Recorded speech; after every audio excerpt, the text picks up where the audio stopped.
उपस्थित नागरिक, जमलेले पत्रकार मित्र, बंधू भगिनींनो, माझ्या तरुण मित्रांनो, उद्याच्याला प्रजासत्ताक दिन 26 जानेवारी.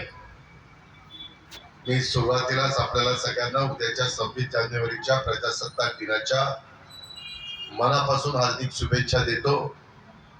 आणि आपल्या सर्वांच्या साक्षीनं Navkar multi speciality hospital ICU and maternity सेंटरचं उद्घाटन झालं, मॅटर्निटी सेंटरचं उद्घाटन झालं असं आपल्या सर्वांच्या साक्षीनं जाहीर करतो.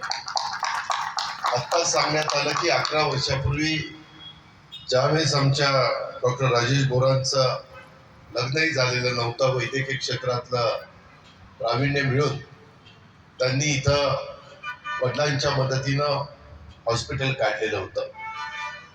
परंतु नंतर लग्न झालं, पत्नी देखील डॉक्टर MS होत्या आणि स्वतः डॉक्टर राजेश MD झाले आणि त्याच्यामुळं घरातली एक मुलगी MBBS झाली आणि म्हणून एक जरा मोठं हॉस्पिटल असावं याकरता ह्या महत्वाच्या रोडवर 3ऱ्या आणि 4थ्या मजल्यावर जवळपास 7,500 स्क्वेअर फीटची जागा ही त्यांनी घेतली. एक ठिकाणी 5,000 वर 2,500 आहे आणि त्याच्यामध्ये मी फार बारकाईने बघत होतो. ऑपरेशन थिएटर आहे, त्याच्यामध्ये ICU युनिट आहे, त्याच्यामध्ये जनरल त्या ठिकाणी वॉर्ड आहे, स्पेशल वॉर्ड आहे, वेगवेगळ्या प्रकारच्या बाबी ज्या पेशंट लोकांना लागतात, ज्यांना जे परवडेल